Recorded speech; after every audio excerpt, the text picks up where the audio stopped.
Whenever you're ready. Action activate.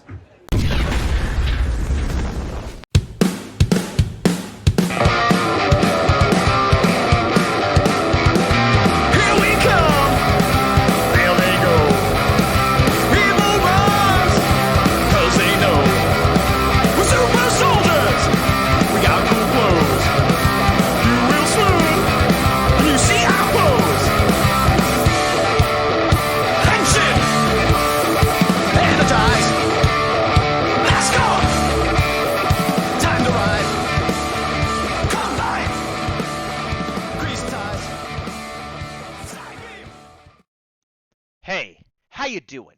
My name's Gazbot. We do this show. It's called Action Activate, but I don't do it alone. With me, as always, Big Dawg Defender coming out of his cave ready to review. I like how I started a little bit weird, and you're like, I could take it further. I could make it weirder. If there's one theme for this episode, it's elevating both expectations and execution. So. Oh, well, that says something right there about what you might think of the episode. So, okay, so real quick, the last video that we had, it was just me going, hey guys, there's not going to be an episode this week. I'm going to work on an interview. So two things have changed. One, there's an episode this week. Two, I'm still working on the video, but it is way harder to fix than I thought. And I've literally put hours into it, and I'm maybe halfway done. So that's still coming, but I'm not guaranteeing that's coming out anytime soon. But this episode we're filming Friday. I'm going to try to put it up today. If not, you'll be watching it Saturday at the very latest. And we will still have a new episode next week because, as I talked about, but Big Dog wasn't there, Beast Morphers, we try to do things the right way. We try to not, get international spoilers, but it is everywhere, months ahead of where we're going to get it, and they're releasing it like a couple per week. So we're like all the big stuff that we were going to be waiting months for, like a lot of stuff has already happened and it's all over the internet. So it's going to get spoiled if we don't watch it. So we've decided to watch it. And since we're watching it, we're going to review it because what are we going to watch it and then in 4 months be like, what did you think when you saw that episode? So we're just going to do it and talk about it, and hopefully you guys now with that being said, these are huge spoilers if you haven't watched the international versions. We're going to take apart the episode and talk about everything about it. So if you don't want it spoiled, if you want to wait for America or wherever you live, don't watch these episodes. That being said, go ahead.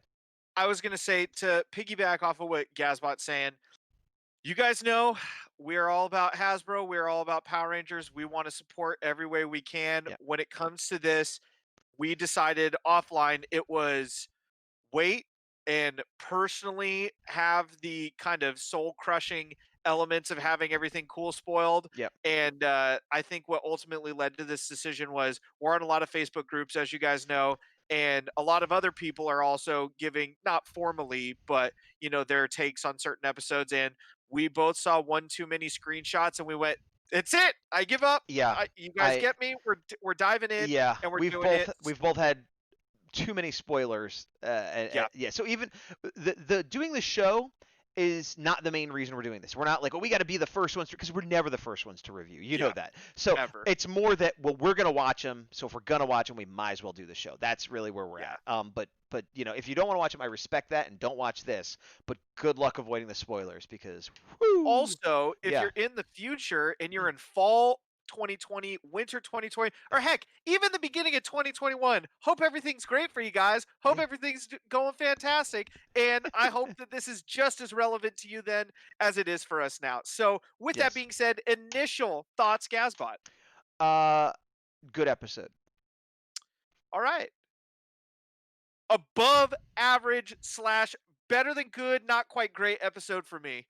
Okay. I am so jazzed from this episode. Literally, the 5 minutes it took from me finishing it and telling Gazbot, like, are you ready? Let's record. I want to talk to you so bad about this episode. I watched it earlier today, and here's going back to the spoiler thing. I should have been way more excited about this episode than I was. But most of the major exciting surprises, and not even, that's the thing, not even major plot points, but all the fun winky Easter egg stuff, all of it was spoiled for me. I only had one part spoiled, and I didn't realize it was a spoiler until it happened in this episode. I was like, great, all this other stuff did not get spoiled for me. That's pretty lucky. Well, most of the spoilers I've caught have been about this episode, which is good and bad. It's bad because it made this episode less enjoyable, but it's good because that means the other ones haven't been ruined as much, you know. And there's a few things I've seen, but nothing, you know, like I didn't realize everything I had seen was in this episode, basically, for the most part. Okay, so I'm the opposite. I know what I got spoiled is in future episodes, which is why I'm like, oh, that would have been so much better. Yeah. But last final thing, Yeah. which is contradictory in nature. Because these are coming out so fast, we're probably going to review them a little faster than normal. So Yeah. with that, we are going to get sidetracked. I'm not holding us to a certain standard saying these are going to be X minutes long or we're going to go like this, but we are going to consciously try to move through these faster so we review them more rapidly and don't personally get spoiled. But if it's an hour of us talking about a 5-minute portion of the episode, welcome to Action Activate. Yeah, That's man. what we do. So with that being said, let's dive in. Look, I did what you did. I wrote notes for the entire episode. Yes! I did it Big Dog style since we're not doing the slideshow. I know. So the episode, to be clear, is called the Evox Snare, and officially it's labeled as Season 2, Episode 9. There have been weird numbering things before. I'm going to stop putting numbers on the episodes that we review, because I was just sort of saying, well, this is episode 30 and the whole thing, and then people are like, well, what does this mean? It's the Evox Snare. We're reviewing the Evox Snare. That's the episode number. Yeah, exactly. Okay, so go ahead. So right out of the gates, we get a quick recap of the mid-season finale. We find out at the end of that episode that Evox and the mayor are the same guy. Everybody is dumbfounded. Yeah. Immediately out of the gates, I give full kudos to the commander. She goes, hey, emergency press release. Let's go. Hey, guys, Evox is Mayor Evox, and he wants more effects, so we're going to cut off more effects right now. We're going to the old energy system. Evox, if you're listening, you don't get any more effects. Sorry. Yeah, I was impressed. Wow. Not just with the decisive action and the fact that they had backup, like we're going to go back to the old system, but the transparency. There was no like, boom. Yeah, hey everybody, we have a problem. You know about it now. Boom. Yeah, very impressed. I'll solve it. Check out the hook. Get Evox out of there. Ice. Commander Shaw really stepping up. And right after that, like right after she finished the broadcast, I think it was I think it was Nate. Somebody said like, oh well, let's check to make sure. Oh no, it was Devin. Devin said, oh let's check to make sure that Evox didn't leave some malware here because he's had access to our systems and stuff. And they follow up with that later. And so it's like, oh awesome, well thought, Devin, and like being a leader and like so like nobody was being stupid, you know, like everybody was like right on top of it and jumped on it. And yeah, I agree, really strong start. If you're ever gonna like pick up from a mid-season finale for like any show, Power Rangers especially, do this. Yes. Do this a lot more. Yes. This was so great. We didn't spend 10 minutes going, hey, remember when 3 months ago we did all this stuff? It's like, hey, by the way, watch it on Netflix. Let's go. You know what? Going back to initial impressions, I will say I was happy with the pacing of this episode. Yes. It was quick, but not rushed. A lot happened. It all made sense. I was able to soak it all in, but it was there wasn't a lot of like, ooh, what now? It's like no, action. And at the end, and I'm not gonna, I was like you. I'm like, okay, what's next?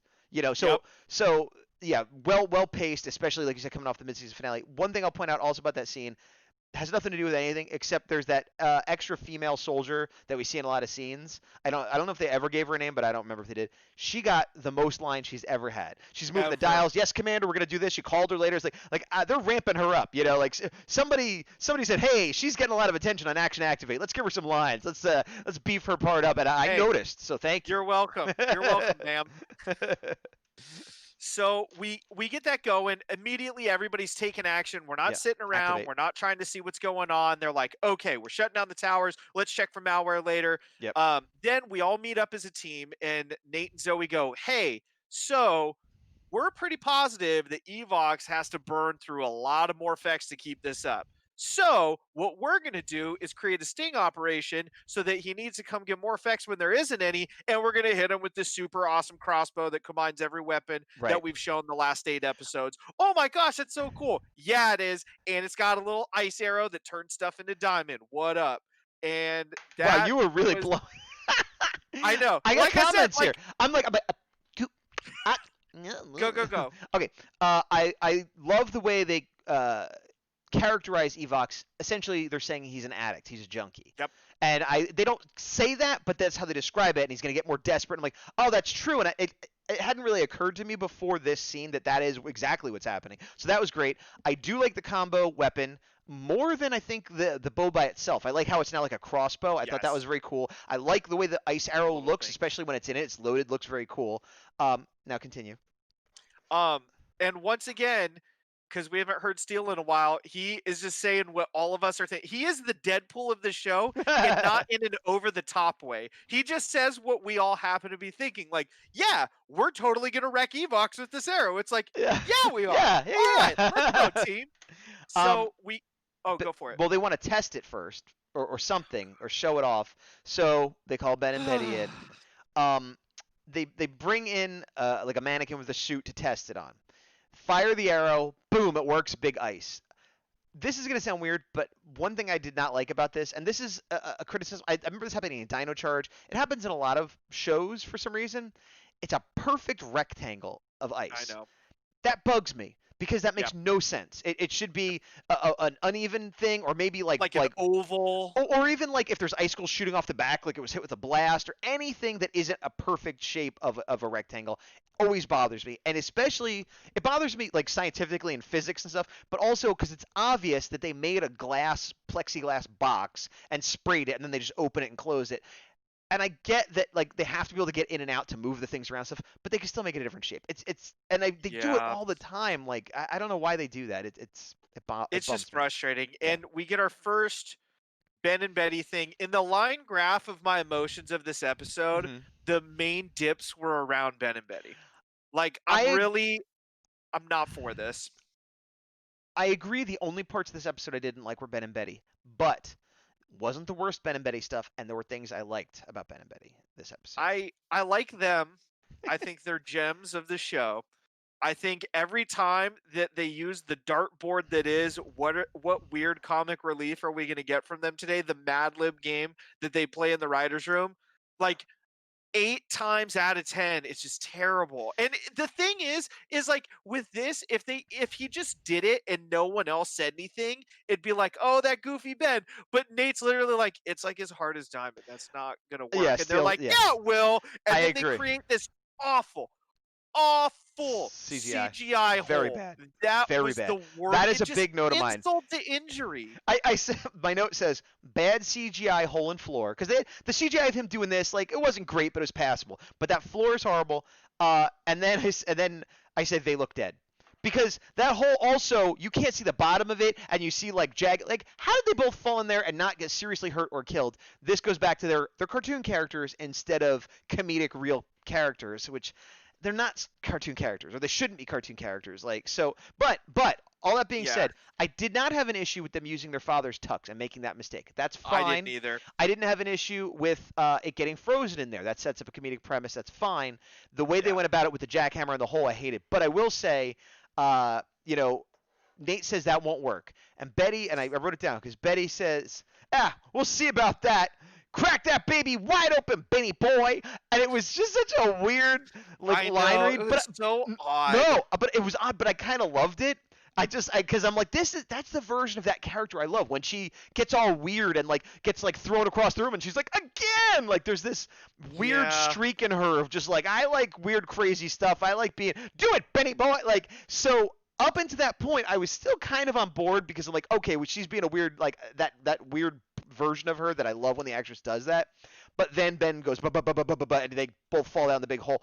Makes no sense. They look like they should be dead. It's a terrible CGI hole. Worst part of the entire episode.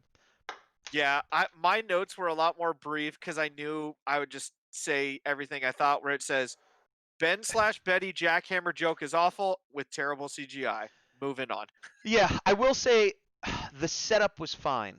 If they froze it and then they were like, oh no, you can't get it out, and then they're like, what are we gonna do? And they kind of forgot about, went through the rest of the episode, and then at the end they find another solution and there's a joke there. If they had skipped it and just went to the end joke, it would have been way better. Much better. Yeah. Then Devin, for a minute I was worried. I thought the old bad jerk Devin was back. And he was for like a second, but it wasn't, because basically he's like, so you're gonna freeze my father? How are we gonna get him out? And Nate's like, well, it might take a while. I was like, so forever? He's like, no, but And then Devin's like, well, that's unacceptable to have my father frozen forever. That's fair. But then he's like, Yep. if you're not gonna look for a solution, I will. And Nate's like, I've been looking. It's really hard. Yeah. And so that one moment, I'm like, really, Devin? Like, you don't have a little trust. You don't believe he's trying his best.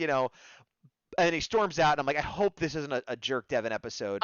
It's funny. I was so optimistic with this episode, especially like watching it now, that I never once had a doubt that he was going to be jerk Devin, which is funny because I'm the first one every time to be like, he's a jerk, but shun the non-believers. But my notes for here is Devin is trying to find a way to free his dad. Right. Makes sense, and I don't hate it plot-wise. Right. And then we skip to the next part, but no, like, to me, I think it was fair how the last episode ended. He was so dumbfounded of like, I've been vying for my dad's affection this whole time. I now find out that it just hits me like a ton of bricks that it wasn't him. Yeah. And I don't know how long this has been going on. He can assume it since season 1 finale, but it's like, yeah. No, no, as a plot and everything. This is what I'm saying. It turned out okay, but for a minute, it was very much like, oh, so he's just gonna be like, screw the team. I don't trust you, Nate. I don't care what anybody's like.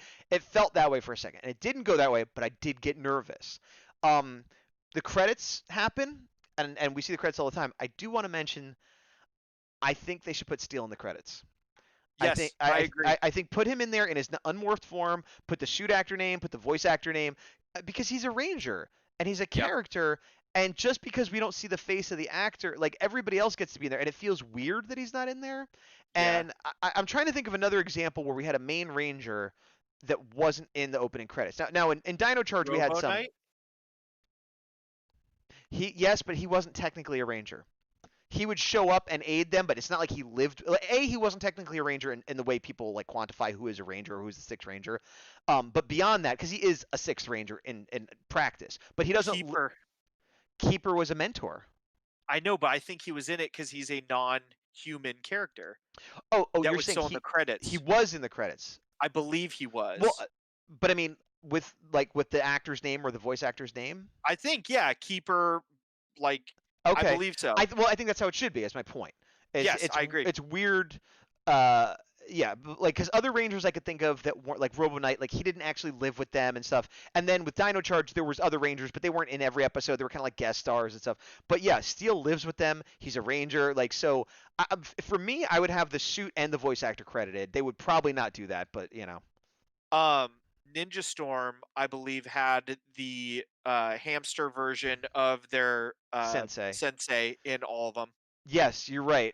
But we did see the actor originally, and then he continued with the voice. I that's good, but it's again another mentor. It's weird. So they'll do it for mentors, but not for Rangers. But is this the first Ranger that was a non-human character that is like really on the team all the time? So let's clarify, just for those thinking, a non-human actor who is a ranger, because like technically you could go back to I don't mean like alien rangers or cyborgs. No, someone who has a face covering, a suit actor. I know what you mean. Yeah. I just want to clarify for those watching of like, we're talking where an actor goes in and they have makeup but it's still them. That counts. We're talking you never actually see their face. Right. Ninjor. He wasn't a ranger. He was a mentor, if anything. And again, that actor maybe should have been credited. But what the Phantom Ranger? No, Phantom Ranger was Centurion? Both of them were barely in it. Ecliptor? He's not a ranger, villain. but in a suit. You're just naming names. Dark Honda? I'm just naming suit actors. Yeah. Scrozzle. Maybe Scrozzle should. Maybe he should be credited. But and they are credited at the end, obviously. But I'm just saying, like, a core Ranger team, and I'm counting that as the characters that generally live together and are in every single episode. Yep. Those are the people that are always credited. And so Steele is that. I don't know if there's been another version of that, because certainly not Phantom Ranger or any of the other characters you said don't fit those qualifications. Anyway, he should be in the credits. Let's keep going. So Devin is like, I'm going to do my own research. And again, I generally like this episode, but I thought it was weird that Devin's research is looking at paper news clippings of his father. he literally is looking at like him and his father standing. And he's like, he was there, and he's reading what a reporter wrote about him, and he's like, ah. And then he has a memory of him and his dad at the car wash, and I'm like, is this gonna be a clip show? Like what? And I guess I it's supposed to just know. be like him, like I love my dad, but like, are you supposed to be doing research? What are you doing? Like you're. The way I took it, I was, trying to give him the benefit of the doubt. He was using his direct experience with his dad from the series to like figure out like connecting points Right. of like where to go with his research. And I got it. And it's funny, my note for the newspaper was news article looks like one that Gazbot puts on our news thumbnails. Because it was like it had like super like generic funny language. No, it was like God, it was something with Tronics. It was like Tronics trouble in Central Park or something like that. And it was all just like, haha. And it reminded me of how you That's did for funny. that. I didn't even see that. That's awesome. So we see the montage of the father-son bonding. We see his motivation. Let's take a pause for a moment. Okay. We, at the beginning of this series, found out that they're aware of other Rangers. We heard about Dino Charge when they mentioned that there was Sledge, possibly connected to Ninja Steel. Who knows? Rita and Zed. We got that from Mighty Morphin. We're planting the seeds for the Dino seasons. Yes. Curveball out of nowhere. RPM gets referenced. Mind blown. Mind blown. Did not get spoiled for me. Oh my God. Not only did this get spoiled for me recently, it got spoiled for me a long time ago. I am. So you literally were like, what? RPM? That's amazing. I am so jealous. I'm so jealous. I know. I literally, when he's like, yeah, there's like some other trans-dimensional team, and I was like, this, and then he flips the monitor to show a team shot, and I was just like, they did it. I heard that people wanted it, and I thought it was all baloney, and just people like me on the internet saying what they want to see, and they did it, and I literally was just like, I need to power through this episode. I need to share my feelings with the internet right now. Which is what a lot of people are doing, which is why it got ruined for me. I know. And it's one thing, in an episode like this, people know what they're signing up for, and we could talk about spoilers, but I kept, a while ago, I don't know how or why people knew this. Maybe somebody saw a call sheet or something, but people were saying, oh, the actress, I forget her name, Olivia something? The actress that plays Dr. K, or whatever her name is, they were saying that she's going to be back in the show, like a while ago. And it was being reported a lot. And I was trying not to think about it, but it's like, this seems like it's probably going to happen because a lot of people are saying it. I didn't think it'd be like a full RPM crossover team up, but it was like, I kind of believed it, but I tried to not think about it. Yeah. Then, a week or two ago, whenever the episode started airing, it's like, confirmed, Dr. K is in it. Here's a picture of her. People are commenting on how she looks different than she used to, or how she looks better, the same, whatever. And then it's like, then I saw somebody commenting, like, why would she refer to, him as a Black Ranger when she would say Operator Series Black? And I'm like, God, okay, so, and like just images of what she looked like. Like it's not even that, like she's on screen for like a second, and even just getting to see the actress would have been nice. But I saw that too, so I knew all of that. And here's the thing. My reaction when I watched it was like, yes, RPM. I wish I didn't know this. God, still cool though. Still cool. Yeah. I hate the internet. Oh, that's awesome. That's awesome. I know. And then I said, how does Devin know this? Where was this information? How did Nate not know this? And then I started so it is very awesome. It is really great. I love that they got the actress to come back. It's an awesome surprise. That sucks that it was ruined for whoever it was ruined for. I'm really glad it wasn't ruined for you. I thought for sure you would have seen that. No, and it's funny because usually I'm the one who's like very cynical with this stuff, and I had heard like rumors about it, and I'm like, that's rumors. And then there's another screenshot I saw for this episode that didn't know it was for this episode, and once again I was dumb and was like, oh cool, a behind the scenes shot. I guess I'm not gonna look at it. We'll get into it later. But to your point of how did Devin know and Nate didn't. So my theory with that is Nate is so self-sufficient that everything for Grid Battle Force he's just done. Like he knows some other stuff, but he's like, oh, I will create a solution to this and rarely relies on other things. Whereas Devin's like, I love video games. I love Power Rangers. This is awesome. And like knows all this stuff like we know comics and Toku and all of that. But he didn't know it. He learned it after doing like 5 minutes of research. He said, "Look what I found. There was a ranger in another dimension that was being taken over by like a virus and be turned into a cyborg." And there's like, so again, I love it. The explanation wasn't great. I'm not. I'm nitpicking a little bit, but I was Yeah. like, after I got over the excitement and disappointment simultaneously, I was like, how does he know this? Because it did seem like he's just like looking through old newspaper and he's like, hey, look at this. There was a ranger, you know, and yeah. So I'll let it slide because it was such an awesome cameo and everything. But Yeah. I did wonder about that. But next we cut to Bulldozer Tron, who is Yes, the out of yeah, nowhere, just as like, hey guys, I'm here. yeah. I like the design of this guy. My notes are looks cool enough, kind of off-putting, kind of cool. I said a solid B as far as monsters The go. more you look at him, you either like him more or hate him more. I'm like, the face is kind of goofy. Oh, but the colors are kind of cool, and the arms are I like cool. how he has it sort of makes the a little I like bulldozer. that. I also like he has the thing in front of his face. Here's what I feel Yeah. like. This is I can sum it up like this. That is a character who I'd say I want a figure of that guy. Then when I saw the figure, I'd be like, this is a terrible figure.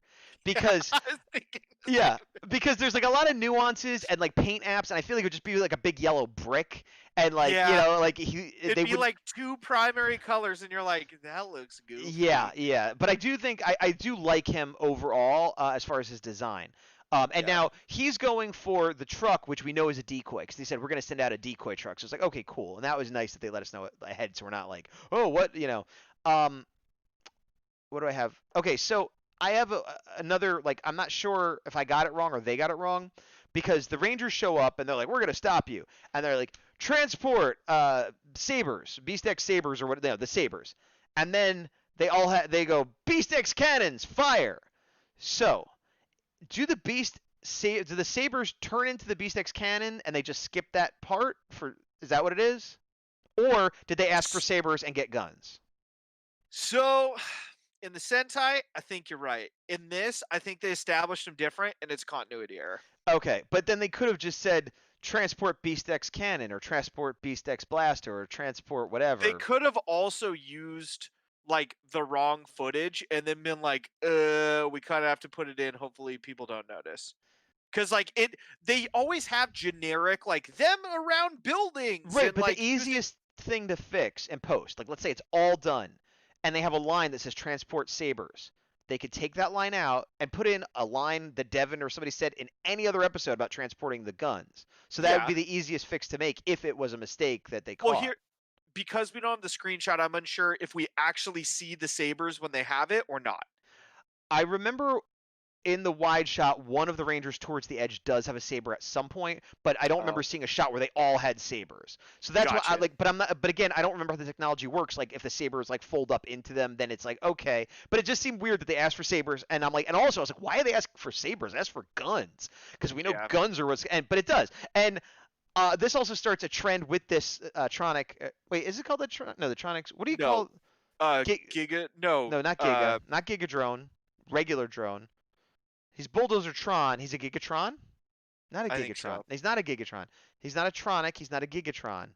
I think The Gigadrones are the big ones. Robotron. Robotron. Thank you. Okay. Ninja Steel. Yeah, Yep. you get a Ninja Steel, indeed, sir. Thank you. So Robotron, I totally forgot what my point was. Oh, this starts a running thing with this Robotron where he's like, "That's not gonna work," and they blast him. And he goes flying. He's like, "Whoa!" And he does that like 3 more times. Every time they're gonna do something, he's like, "Good luck with that!" And then they hit him, and he's like, "Oh!" Which at first I'm like, that's dumb, but when they did it like the 3rd time, I'm like, oh, okay, he's way overconfident. He's just awful. Yeah. That's why we don't have any backstory with him. What I liked about this overall, like we said, the pacing was good. Mhm. They don't drag out these fights, which Correct. is fine with me, just because what's in here. And I like how they're fighting him. And then at one point, Blaze and Roxy get there, and Nate's like, "Hey, Steel, we have to go fight Blaze and Roxy." Yes. And he's like, "Yeah, of course, awesome." This fight was short, but had one of the coolest 3-second segments of any fight we've seen in the show. Okay. And for those with a martial arts background, I'm going to get like martial arts nerdy for a second. Let me give you one shot. Okay. Big Dog Knowledge Zone. Haven't been here in a while. So Steel goes to the side of the truck, and they're stopping them from getting in the truck. The Trunks are trying to get it. Blaze and Roxy are there, but I don't think we see them fight the suit actors that are the Rangers. And Steel comes in And A, I love this because I love steel. B, it was such a fluid technique. He jumps up and does this spin twist kick for people like Gazbot. But what he did was a butterfly twist where he does a butterfly kick, twists in the air, lands on one foot, and does a round kick. I've done these. They're very hard to do. I couldn't do one right now if you put money on it, but if you take a really long time and train it, you can get it. And the fact that he did that in the suit with the helmet and made it look so dang cool, like once again, just is like, oh, everything is for me in this episode. Oh my god! So that part was cool. They resolved the fight semi quickly. Hold on. I also like this fight. Like, I like the way they split it, and in general in this episode, I like that there's like a good Ranger fight, there's a good Megazord fight, there's the cool RPM things, there's like human drama. Like, it has like a little bit of something for everyone. Whatever you like about Power Rangers, it has everything touched upon this episode, which I like. I also like that scene, and I don't know the martial arts the way you do. I thought it was like a cool scene, and like, and Nate does like the hit the guy in the door and kind of Jackie Chan stuff that like is kind of fun. Exactly. So I enjoyed it, not on the technical level you did, but I was noticing that Nate was making a couple zingers and saying a couple things out there. But then he is totally owned by Steel because when he does the move you're talking about, I was noticing because the guy, like one of the Tronics, gets into drive and he's like, "I know you don't have a license," and I was like, "Well, he wins. That was the best joke of the scene." So he did the best martial arts move and the best joke of the scene there. Yeah, everything about it was great. It was just long enough for us to have those highlights to talk about, but not drug out. And another thing I noticed, just like taking back from the episode itself, they utilized the Sentai footage so well for this. I've not seen the episode that they're taking footage from, but it's clear to me when they have Nate and Steel break off that they have to use footage of just the 3 core Rangers. Yeah. And this worked so fluidly in this episode, and even better later, which I will get into once we get there, that I was just like, just all hands on deck. This was awesome. If you didn't know there were Sentai, and granted, when you watch Mighty Morphin, most of us didn't know there was Sentai, but sometimes you'd be like, that was weird, or you just get like vibes of something not quite. Yeah. But like this, if you told me this was all American footage, I might believe you. You know what I mean? Like you're right. They always write around it, but the way they did it this time was just very smooth. Superb. Very smooth. But back to the Sentai, the 3 Beast. They do all Beast X mode, and then they're going to do a triple punch. And once again, he's like, "This won't stop me," and they immediately stop him. And that's when I started being like, "Okay, this is kind of funny." I hate the power up mode.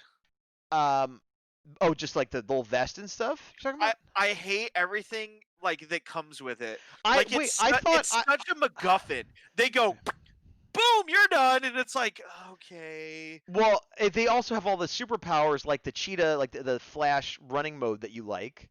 Yeah. So there are parts of it that you like. In general, I think it looks awesome and it is cool. I don't like it from a story perspective because it's an easy button. I liked it way better when Battleizers are an easy button. I know, but this one's like extra easy. They all get it. I don't disagree, but I disagree that it's extra easy. I feel like Battleizers are always just like I win buttons. Unless it's the last episode and then it gets destroyed fighting the head boss or whatever. Yeah, but for these, like we've shown, like they just can do these omnipotent things where you're like, I don't get why you don't just do this all the time. This is a weird plot hole. I agree with that, but the 3 of them doing a super punch at the guy at once and knocking him down, I'm fine with that. That part was fine. Yeah. And then he's like, whoa, and then they're like, and cheetah. And he's done. And it's like, all right, cool. Like, it's not, like, it in general, I think, looks great. They execute it well. I will say, I'm defending them, but I still don't think the Beast mode looks great. It just looks like they put on, like, padding. Or like, I don't care about the aesthetic of it as much. Like, I could take it or leave it. The thing I don't like is when it's like, and now we can do kind of whatever. And it's like Super Saiyan times 8. Maybe because Ravi wasn't there, it didn't bother me as much because his is the worst, where he just like manufactures items out of thin air. That's the ultimate element bender. I will say this though, it's not. I was gonna say it is one of my least favorite Battleizers, but I was watching a little bit more Dino Thunder just yesterday and was reminded how much I hate that Battleizer. So it's like, it's tough. I really think Dino Thunder is probably my least favorite, but this is pretty low. They're pretty low on it, which is funny because Dino Thunder at, yeah, whatever. Let's not get into Dino Thunder. But what I do like though is Nate and Steele went off to protect the truck, but we know it's a decoy, so they're really selling it. And then they're getting away, and there's a fun shot where they're like, "Bye, we got your truck," and then Steele destroys the truck. And he's like, and Devin's like, "You'd have to destroy a perfectly good truck," and he's like, "It's the only way to get Blaze and Roxy, because now we know the robots, you can blow them, but who cares?" But exactly. I like that he was so like, this is just logical to destroy our enemies. Who cares about a truck? I have a note about that as well. Yeah, I thought that was great, and it really sold that this wasn't a decoy. That Now the next part might be my favorite part of the whole episode. It was awesome. It was so good. I loved it. Having had all this stuff spoiled in the episode, this was something that I didn't even know could be spoiled. It was great because we see the truck explode, and then they're all doing the usual thing, which is this is exactly what you'd expect. Oh, good, they bought it, blah blah blah blah blah. And then the commander's like, well, Morphex Tower 5 still has Morphex, and we can't drain it. Oh, what should we do? Well, let's not guard it, and we'll pretend, that it's fine because otherwise draw attention. I'm like, okay, this all makes sense. This feels like a real normal episode thing. And then we see Scrozzle hiding out, and I'm like, oh no, Scrozzle, and he overhears this, and he's like, I'm not gonna do it. He says, oh, a whole thing of Morphex unguarded. This is great. I can't wait to tell Evox. And I was like, oh man, I kind of, we've seen this before, but I wasn't thinking like, oh, there's gonna be somebody there. But when it happened, I'm like, oh, of course he's overhearing, and hey, good for Scrozzle, thinking ahead. I know. And when they pan up to the Yellow Ranger, who's like, he bought it, I was like, oh, yes! I bought it too! I did too! I did too! Oh man, that was the best part of the whole episode. Oh, I was so happy because they made a point of telling us there's the decoy. So I'm like, I know that's the decoy. I wasn't expecting like a whole second decoy. I was Scrozzle in that moment. I know. They actually got me for a split second when Steele blew up the truck, and they're like getting mad, and then after I'm like, they sold it so well. Yeah, even same. I for a sec was like, wait a minute. Yeah. What? Like, yeah, it makes sense. I would have done the same thing, but like, wait, what? Like, why are you guys getting mad? And, oh my god. This is what I'm talking about, guys. Very good. This is a show meant for kids to sell toys. Yes. And I have not been invested in a show like this in a while. This was so dang good for everybody. Yeah. This was perfect. Agreed. So we get all that. Obviously, Scrozzle got duped. It's going to be so awesome when he gets like extra dupe. And then they're like, hey, all right, he bought it. Let's get to the next phase of the plan. Let's get the Beast X King Zord. It needs a different combo. Now, they use the Sentai footage so well because it's clear that probably normally Devin will use the Beast X like Lion and use the Megazord for it. Mm-hmm. The fact that they're like, Devin, we fully support you. Try to save your dad. Ravi twice in this episode stepped up and was like, you got to do what you got to do. We'll take care of things. So like, I just want to point that out once again. Ravi. He did. Everybody in this episode on the hero side was great. Even the commander was awesome. Yes. And everybody's supportive of Devin. Like, dude, we get it. We're not going to try to like stop you. Please do that. If we need you, absolutely we will call you. We got this. Agreed. They make the Zord. Steele is the man in charge of the Lion Zord, and he gets to do the. Oh my god! Two things. One, my note says, where's it? Steele, Beast X, King Zord. Yes, because it should be his Zord. It fits his personality so much more than what does he have, a helicopter thing? I don't know. He should have a big crazy lion Zord, and someone's like, I'll take over, guys. It fits his personality so much. Now I know there's the Sentai stuff, so I agree with you. And Devin should just be like, you know what, that's yours now. That's fine. But when you said it's clear that usually this would be Devin or the Red Ranger and Go Busters, there is a mistake. An actual 100% sure mistake, not like the earlier one where I think the Sabres were a mistake, because you see them all forming up, and Steele's like, come on, guys, let's unform and reform, and they go, right, got it, or whatever, and it's a 3-shot of the 3 main Rangers. With the Red Ranger, Devin in the middle. You don't hear him speak, you hear Steele, but they used that Sentai shot forgetting to change it. So you're right that it's Devin, because it was kind of Devin in this. I didn't even notice that, but I did because I was so excited like, about Steele. elated by everything going on. I was like, Steel gets to do this. We don't need Devin to do everything. We're breaking the Red Ranger mold. Everybody's on the team. It's great. And it worked because they thought ahead, knowing that Devin might not be up for doing it. And they weren't like, Devin, you're terrible. Or like, there's like, you know what, let's plan ahead because we see what's going on. Well, also, when they first made the Ultra Zord, he was stuck in that little dimension with the Racer Zord. So they had to do stuff without him. And it's clear, it's like, we can do things without having the Red Ranger always involved, which I love from every sort of angle, because too often it's like, it's either the Red Ranger does it or we're all going to die. And too often the Red Ranger isn't even the best character on the show. So, you know. Yeah, Steel, like this, I can't. I'm liking it the more we talk about it.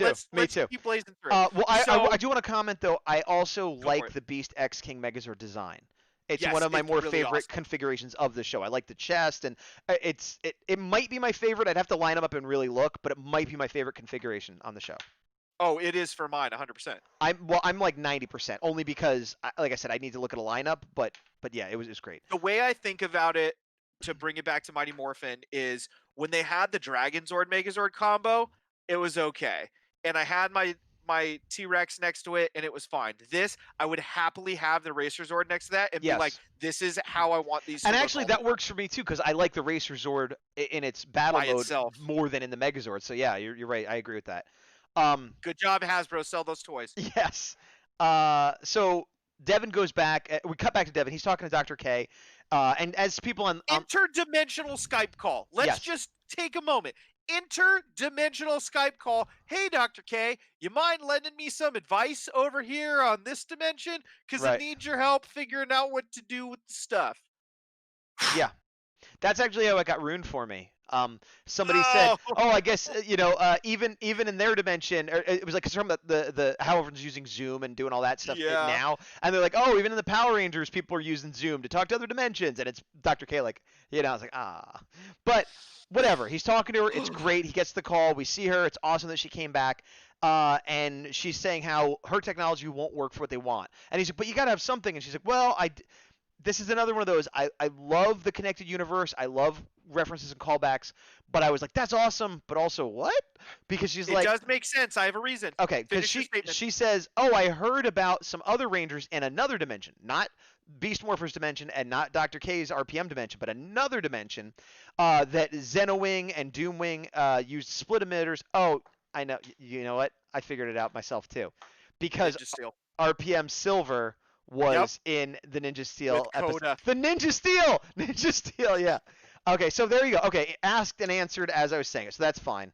That makes more sense than okay, perfect. Yes.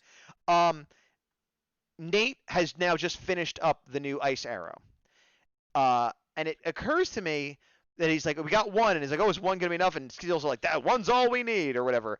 But that means that earlier when he just sort of shot a test one at a mannequin, he only had one.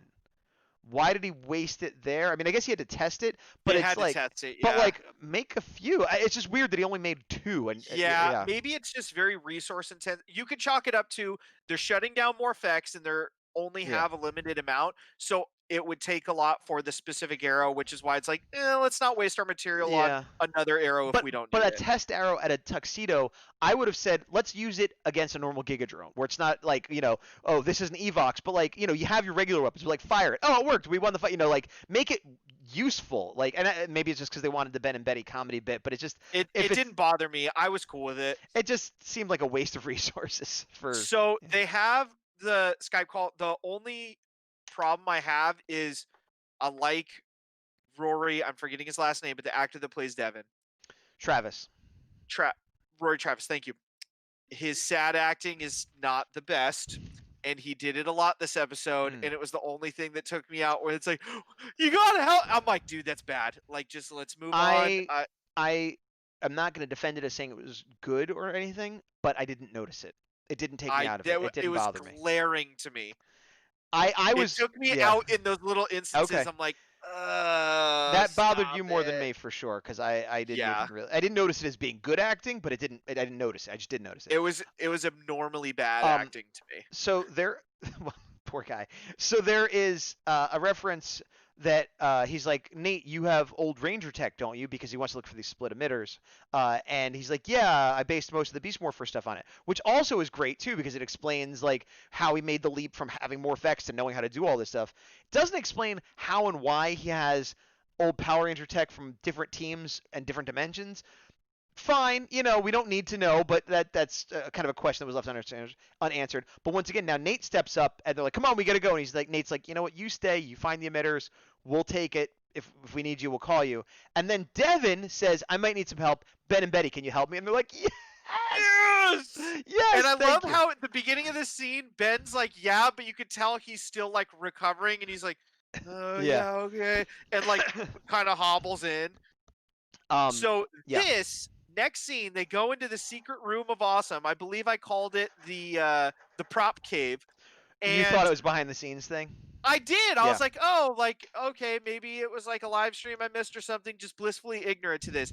They have so much stuff in here, guys. This was spoiled for me too. Guacamole. I saw this, but I didn't know it was for this. I knew because I knew RPM was in it, and I also saw an image or somebody typed it on a first liner image where they said, "Oh, Nate apparently has a bunch of old, Ranger gear," and then I also saw a picture. So once again, I think it was maybe even a picture of somebody holding one of them or something. So it is awesome, but completely ruined for me. So the cool thing that I noticed anyway was every piece of technology we saw ties into Overdrive. Yep. Oh, my favorite season. Yeah, you could throw that clip in even though it's not true. And what do you mean? I don't understand. Shut up. Hold on, wait. Hold that thought just 1 second. Operation Overdrive is my favorite season. But okay, go ahead. I didn't need to have a thought for a minute. The Dimensions in Danger crossover from last season because we see that's not true. That's not true. Mystic Force was in it, and we didn't have anybody from Mystic Force and Dimensions in Danger. I said Overdrive and that crossover. Right, but because I'm leaving it at that. Oh, I know. Okay, so you're saying the spoilers for not just this episode, but for other things. Spoilers if you didn't find out in the last 15 years. There's a crossover episode in Overdrive, and what you're saying is the crossover episode in Overdrive and the crossover episode for Ninja Steel accounts for everything that we see. Everything. I mean, you would know better than I do, but that seems right. Yeah. No, I mean, maybe I'm wrong, and there's like one or two things that aren't accounted for, but from my initial understanding and the highlights they've made, it's for both of those. Gotcha. Man, this pen is dying. That makes sense. That's a good catch. I didn't catch that because I have not seen Overdrive that episode. But so Ben and Betty specifically go, here is a Mystic Morpher. Here is an Overdrive Morpher. Right. Here is a Dino Thunder Saber. Like they're pointing these out specifically, which is really cool. Yes. Also, we have the RPM tech there. So it could you see the knife that which I think is also kind of some background in just kind of like a soft cushion of continuity of like it wasn't really weird for Devin to reach out to Dr. K and she wasn't like, "Oh, hey, this is weird." It was like, "Hey, what's up, dude?" It seems like and I don't object to this at all. It's very squishy logic and very squishy continuity. But I'm okay with it because of where the results could lead us. Yes. Most Japanese versions of this sort of stuff are very interconnected, and whether it's logical or not, they bring back old Rangers, and that's great, and it's a great part of it, and I want that to be more in Power Rangers. And it used to be like that a little bit more. And so if they in Ninja Steel, they established, okay, there was this interdimensional thing, and Wes from Time Force brought everybody together, and they didn't really explain why, and they kind of made it seem like a big deal that he was able to do it. But then when he left, he's like, hey, here's a communicator you could use to get in touch with me, or whatever it was he said. And so it was like, huh. Okay, well, it seems like a big deal thing. And then next season, this one, they're like, yeah, it's not as big of a deal as we made it out to be in that episode. Like, we all kind of know there's different dimensions, and we talk to each other. It's weird that they're bringing, like, if you look at the history of the show, like, what? But I'm willing to overlook that because if they're setting it up to be, this is how we can have any Ranger or character from any season show up in any dimension, fine. I love it. Good, works for me, perfectly logical, no problem, because the ends justify the means in this as far as I'm concerned. Yeah, I feel like for Ninja Steel, they overcomplicated it, and now they're like, RPM's its own thing. We talked about it in Samurai. Ninja Steel bridge the gap between these other universes. In Dino Charge, we're probably going to retcon a lot of it because it doesn't make a lot of sense and nobody liked the finale. And cool, other Rangers. They did say Dino Charge is its own dimension. I know, but I'm saying I would not be shocked if somehow in the future it gets retconned. Why would they need to retcon it though? I don't They know. could have those actors or characters show up in the Beast Morpher or whatever dimension for that adventure, and they don't have to be like, hey, what, they could be like, by the way, there were dinosaurs in modern day, but we got rid of that. Like, it would never even come up. I'm ready for it. There's no way they would retcon that. Why would they do that? It would make no sense. Even if people didn't like that ending, it's done. It's over. Anytime we see these characters, they're going to be guest stars in someone else's show. Everybody watching, I want you to know I tried my darndest to have Gazbot and I not argue in this episode, and here we go. A disagreement ensues. Wait, but how is that trying your hardest? To say they're because definitely going to retcon. Because everything's positive. Robbie's great. Devin's great. Commander, I got no problems with. What is this? That's not you trying your hardest. That's just a good episode where everyone's well written, so there's nothing to argue about. Why are you trying to bring the room down by being negative about such a great mid-season opener? I know. So, okay. Track. Devin gives his plan to Ben and Betty. We don't hear it, but he's like, guys, I want you to do this. Now, I want to say, I love that he asked Ben and Betty to help. And I love that he trusted him with the plan. And I was like, this better go well. This should work. He should be able to trust them. This should all work out fine. Because seems like whenever they're trusted with real responsibility, they do well. It's only when they're like, it's almost like they're bored. You know, like they're so beyond. Oh, I guess we got to mop up. Let's figure out a way to complicate it. Oops, we're idiots. But when they're like, look, we need you to save the world, they're like, yeah, we got this. And okay, so I'm going to plant a seed that probably won't happen. And if you know, because you're ahead of us in episodes, please do not spoil in the comments. I've only watched this episode so far. Same. This is like the biggest, like, this would be so awesome. We've established Ben and Betty know what that room is. Yeah. We know that there's going to be stakes being raised later. I'm not even going to say if they morph, but if they get the weapons and they come in and Betty's got 2 blade blasters. And she's got that persona where she's like, wahoo! Yeah. That he comes in with like a Dino Charge sword and a Dino Thunder sword, whatever happens, if we get to see them utilize that room on their own.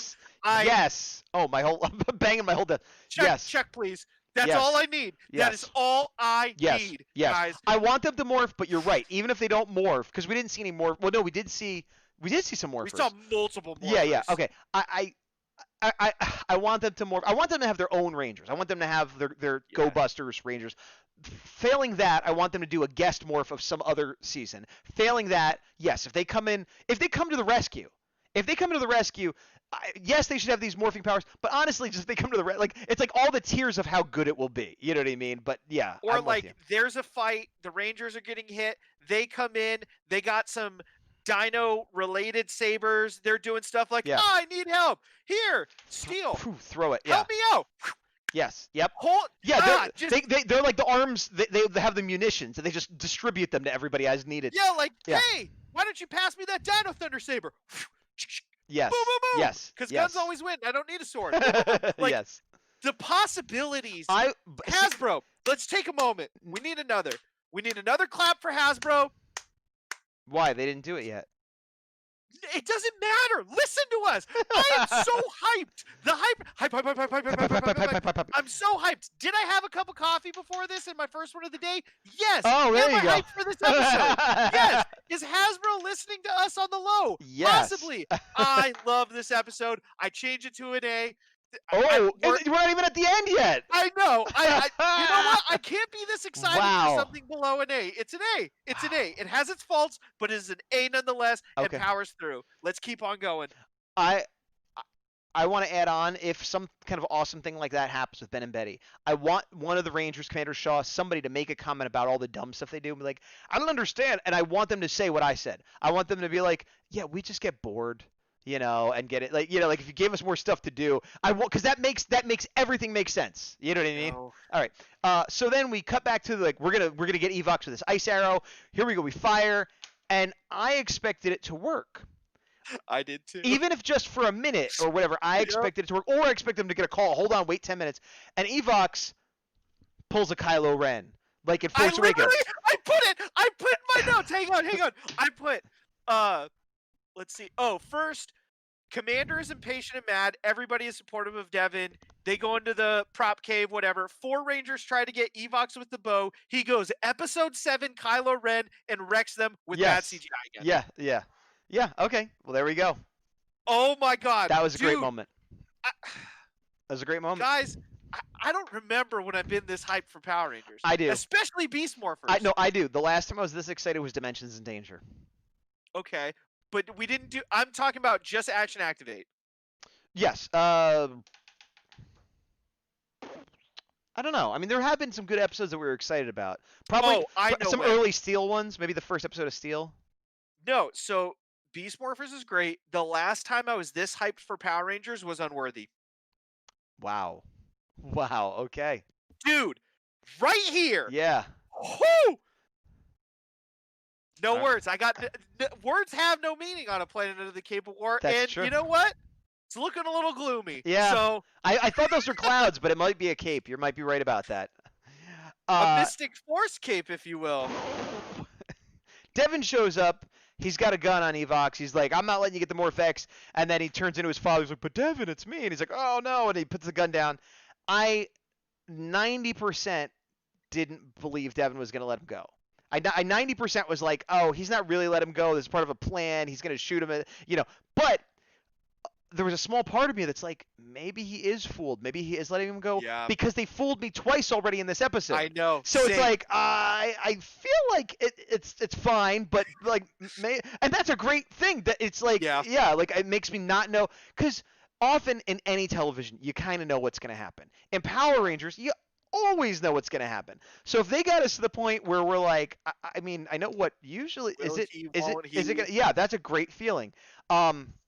I love how adamant everybody, like, still on the ground, like, oh, the ice blast got him. And they're like, Devin, murder your father. He's not your dad. Just shoot him. Guns always win. Please, like, just wreck him. I don't think just take him out. And he's like, ugh. And then you see that I love how he steps out of the way with his head down. Yes, but you were criticizing his acting before. Now I'm going to praise it because I am too. He sold it well. He sold that. But then there's a moment where Evox is walking by, and you're like, oh, is he feeling sad? Is he going to shoot us? And you see him just kind of go like a little tiny hint of a smile, and like, there we go. That's a plan. It's a plan again. A plan. This is the smartest the Rangers have ever been. And all of them, everybody. And then there's Ben. We're ready. And he's like, good. And then Ben and Betty, boop, boop, boop, boop. They set up. Go. Works perfectly. They're competent. And I liked that CGI effect they did. The weird rainbow pull-apart triangles. I thought that looked really cool. That was cool. The blast effect of Evox Kylo Renning them was awful, but this effect was cool. Yes, and I might be reading into this, but Devin, to activate it, he says, transport! And it made me think of Trooper Transform. I thought Transform! Yeah, I don't know why. We are. Yeah, like, I'm probably reading into it, but like something about his delivery really just sounded like, it sounded like they said, say this line as though you were doing Trooper Transform. Like, I don't know. Maybe that's just me. We get them to break apart. Everything's successful. Yes. Evox is over here. Mayor is over here. Yes. Boom comes in Scrozzle. Let me give a quick shout out to our good friend of the show, Campbell Cooley. Campbell Cooley! Thank you for just the seamless, so elegant delivery of, Evox. Dude, come on. 2 of these, way up. Thumbnail. Everything right here. We need the thumbnail. 2 thumbs up. Wait, no, more. There you go. That's the thumbnail, everybody. There we go. All right, cool. No, but yes. Spoiler alert, we love this episode. Yeah. Keep going. Seamless. It was great that they had that callback. It was great that Scrozzle said it because he's like the evil alpha, sort of, and the line read was great because he said I, but he did not do an alpha impression. And Campbell has played alpha too. Yes. So he and what? Didn't he do it in Operation Overdrive? You would know. It's your favorite season. Anyway. You've interviewed him. I have not. All right. You've watched the interview. Have you not watched the interview? No, I have watched the interview. Okay. Yeah. No, it is an Operation Overdrive. Yes. You made me second guess myself, which is why I'm like. Yeah. No. Yeah. Well, but he did play him in Operation Overdrive. So my point is, it's fun that the same actor got to he didn't reprise the role, but he got to reprise a catchphrase. But because he had been Alpha, it would have been easy / like bad for him to fall into be like ay and actually say it that way. But he didn't. He was in character as Scrozzle, and I don't remember how exactly, but he was sort of like ay, like he said the words as Scrozzle, so we all knew what was going on. But anybody that hadn't ever seen Alpha and is like a kid, and they wouldn't go like, why is Scrozzle being weird? They're just like, oh, he just said a line. And yes, perfect. Well done, fun. One of many references. This one was also ruined for me. I knew that was coming. So yeah, another thing ruined from this I just episode. feel this is like, I don't know if any of you guys are SNL fans, but unfortunately every time I'm like so stoked, Gazbot goes full Debbie Downer. It's like, yeah, like I already knew that. Everything in my life sucks for this episode. Well, here's the thing. I really like this episode. But I feel like I originally had said it was a B+ is what I said, and I feel like I'm gonna stay at a B+. If everything hadn't been ruined for me, I might be an A, but I don't know. I can't know. I think here's the thing. Yeah. I think that you should not let the poor taste of spoilers just sitting bitterly in your mouth. Not. B+ is very good. Keeping this from the A range. Here's the thing. What were the things? Actually, we'll wait till the episode's over and I'll do this. We're almost at the end. So they have the standoff. They split. They split them, and then so they leave. So then they go back to base and they say, okay, the towers are all filled up because Evox is defeated, and we got the mayor out of there and stuff. So Evox, well, it doesn't. It's a little weird though because Evox is still out there, but I guess he no longer has the mayor's access, or like they feel safe enough. So the towers are full. We've checked the systems. There was some malware, but we got it out with Malware Bytes. And then there's another hug between Devin and his dad, which is real dad. And then that kind of resolves. And then do you have anything to say about that before we go into the joke ending? No, I think it's cool where it resolves. They're like, what do you like? Immediately they're like, we're glad you're okay. We're making sure you're good. Do you have any information that helps us with Evox? Also smart. And he's like, no, I don't. And I just, flashback to the finale of season 1. Yep. My hand went weird. Everything's weird until Which is right great. now. And that answers all the questions. We don't. Yeah. So I agree. Again, good storytelling and good strategy by the people. So then we cut to where's the split emitters? Ben and Betty with the frozen tux that they have to get out with their father. And I can't. It's my favorite tux. Now here's where we're gonna disagree. I liked this. I liked this gag. I didn't hate it as much as the beginning, but it's another thing of like, it kind of like what you were saying. The context you gave for it, if this was the payoff the whole time and it was a long joke, I like it a lot better. That's how that's my headcanon. Yeah, like when it came up, I was just like immediately just like in a worse mood because I'm like, they're probably going to mess it up. I'm probably going to not like this. And then similar to you for this review, you're like, I already know it's going to be bad. I already know it's going to happen, whatever. And kind of the sense of disbelief on it. I'm like, oh, it didn't turn out terrible. Super. Well, we knew they were going to mess up, and they did. But I guess it's a thing where it was a better joke than the earlier one, and so they should have not had that. It would and it's a better joke than I would say it's above average joke for Ben and Betty in the show. And at first I was like, oh, I don't know what the rank. Their father, the commander, whatever his rank is, general, whatever. He's standing in it. They hit it. He goes in, and that's what I expected. It's like, oh, here we go. And then they go in and they keep hitting it. And it's dumb and it's goofy, but I like that it kept switching, and it won me over because it kept switching so much, so that at the end, and this is like, I didn't know this about myself, but you know how some people are like, well, I just like fart jokes. Well, first of all, I do like fart jokes, but some people like, like whether it's like I just think a dog is funny or whatever the thing is. I don't know if I knew this about myself, but you like oversized clothes comedy. I thought that was very funny. I thought so too. I thought that was with her in his suit. He's like, "Whoa!" I'm like that. I find that charming and hysterical. Yeah, and I know. I don't know why, but because it's not the best joke, and it's just like, but I'm like that. I find that amusing, and I can tell that I will always find that amusing. Yeah. Yeah. I agree. I thought that part of it was good for that execution. I'm glad he wasn't in his underwear and was in that weird like onesie that he was in. Oh, For I thought whatever that was reason. I thought that was Betty's suit really small on him.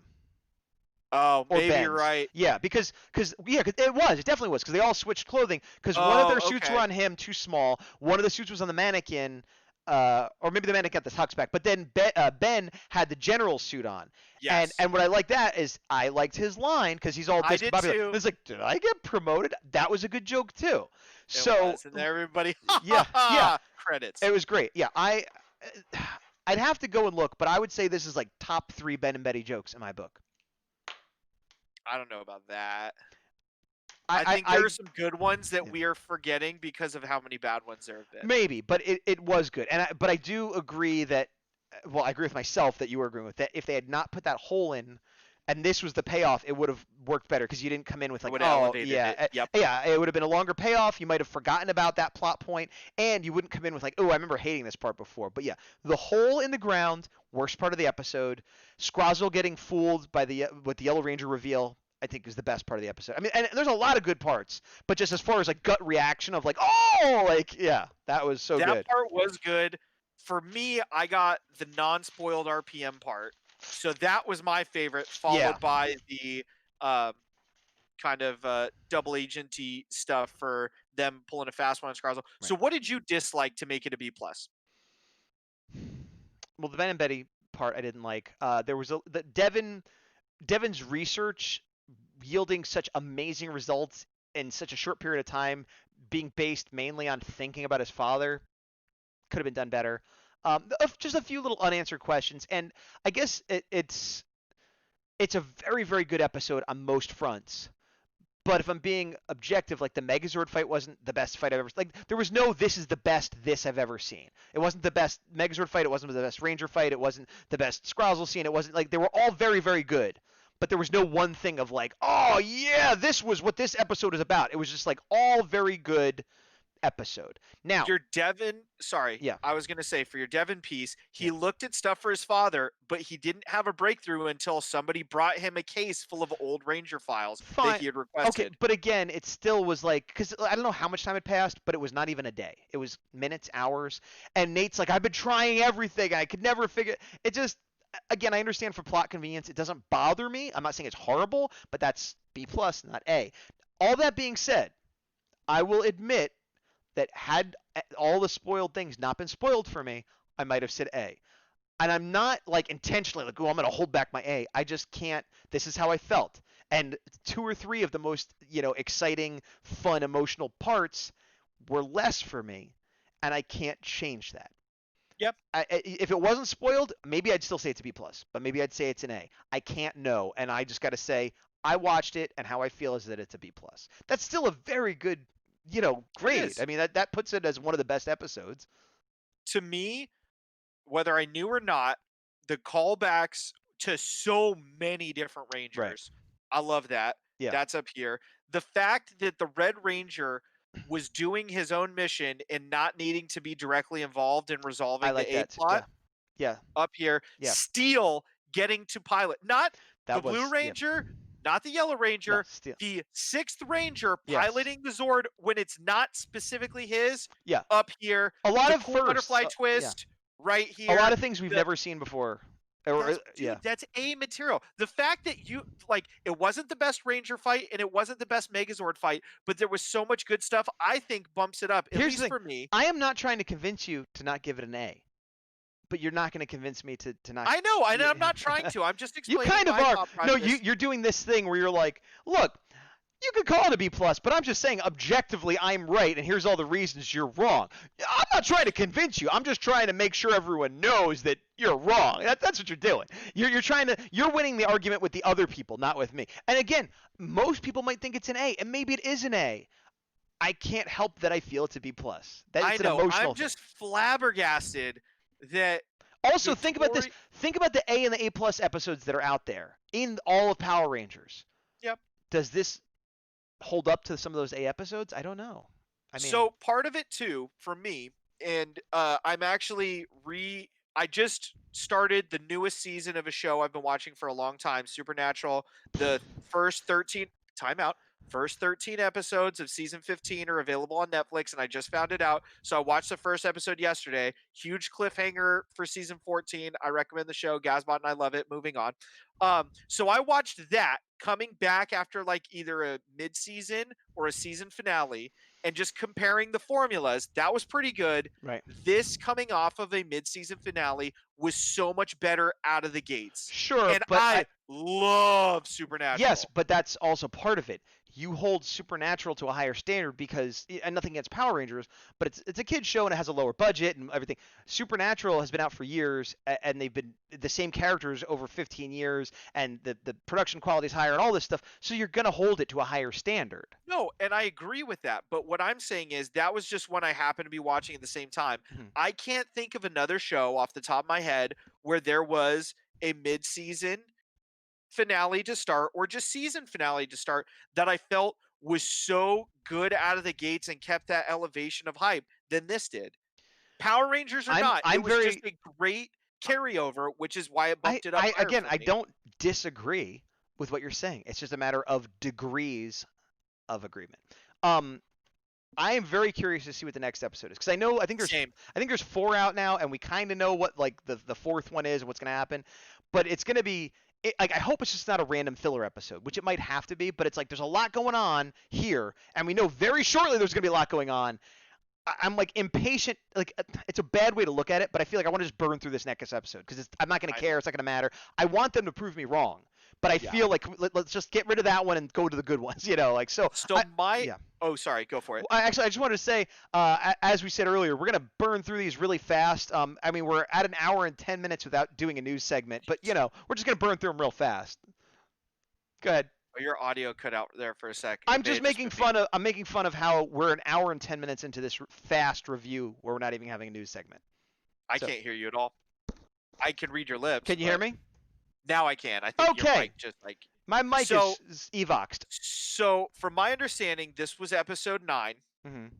Then we have 10, 11, 12. Episode 22 is shoehorned between 12 and 13, and then there's 13. On a Facebook group, somebody said, kind of like with the Olympics episode, right? It's technically episode whatever, but they put it before. And this is why the numbering system is ridiculous, and I'm going to stop trying to. Exactly. Yeah. I agree, but just at least for us, it's an indicator of, all right, if there's going to be a filler episode, it's probably between. Right. And it's probably like a Christmas clip show, or well, I know it's not Christmas, but some kind of something like that. Yeah. Clip show, something. Yeah. But this was great. I am so happy to be back on the Beast Morpher wagon. It feels weird. I feel like we're the bad kids. You know what I mean? We've been trying to do the right thing, but now we're like, oh, hey, I got this paper bag full of Power Rangers. Do you want it? It's only $6. Oh, you know, like, oh, I feel do. Too, because we're not watching it the way we're supposed to. Right. But we're also so hyped about it that we're talking about it more than if it was live. You know what I mean? No. What do you mean? So traditionally, Power Rangers airs in other countries at various times. Yes. So if this was normal and wasn't being like spoiled so readily because everybody's looking up things online more prevalently right now, we'd be like, let's try to avoid them, but maybe we're like a month or so out of them airing them again. Because every show got shuffled in all these weird ways, I feel like now more than ever, Power Rangers specifically is like even months further ahead in other countries than it would have been normal. Everything you're saying is correct, and it doesn't at all explain what I didn't understand. You said if we didn't watch them now and we watched them in a few months when they were airing live, we wouldn't be this excited. Yes. If we were watching them live and avoided the spoil, are you assuming because it would have been spoiled? Because I also think either in a perfect world or where we are now, Comic-Con would have showed us stuff that like is like, oh, by the way, like here's another like. Okay, you're dealing with hypotheticals. I was thinking, as in the world we live in with the schedule we live in now, if we didn't watch them and avoided spoilers, when we watched them in a few months, we would be just as excited as we are now. But you're assuming that it somehow got spoiled. I have an answer now. Whether we got spoiled or not, the amount of FOMO I have would have kind of clouded my feelings. Because you would know most people had seen it and you didn't, so. And because I have to have the anxiety of all of that time hoping not to get spoiled. We couldn't last 2 weeks without getting spoiled. No. Luckily, okay. Most of my spoilers have come already. I'm not including the ones that are official, like Hasbro things, like knowing like certain actors are coming back. That like, well, I've known that for 2 years because of Hasbro. But I realized as we're saying this, most of my spoilers were in this episode, but I absolutely know what the next episode's about. I think I know what the next episode is about. All right. Anyway, let's stop talking. We've gone way over. We're gonna try to do another episode that'll be up next week, Monday or Tuesday probably. I don't know how frequent, but it's possible you'll be getting more than once a week for a little while we play catch up. But until then, I have been Gazbot. I'm the Big Dawg Defender, and we'll be going back into my prop cave, getting Power Ranger toys ready to, review future episodes. What? We didn't talk about that. I don't know. I tried to talk about the prop cave again. I was fine with that, but then you're like, by the way, here's the... All right, end credits. I love that we started this talking about how we're going to blaze through this quick, and it's one of the longest episodes we've had in a while. I know. Like I said, welcome to Action Activate, where the points don't matter and the votes. There you go. Oh my god. I'm probably gonna watch the next episode tonight. I might. I probably won't, but maybe if I stay up late, I'll watch it. I've been staying up late lately.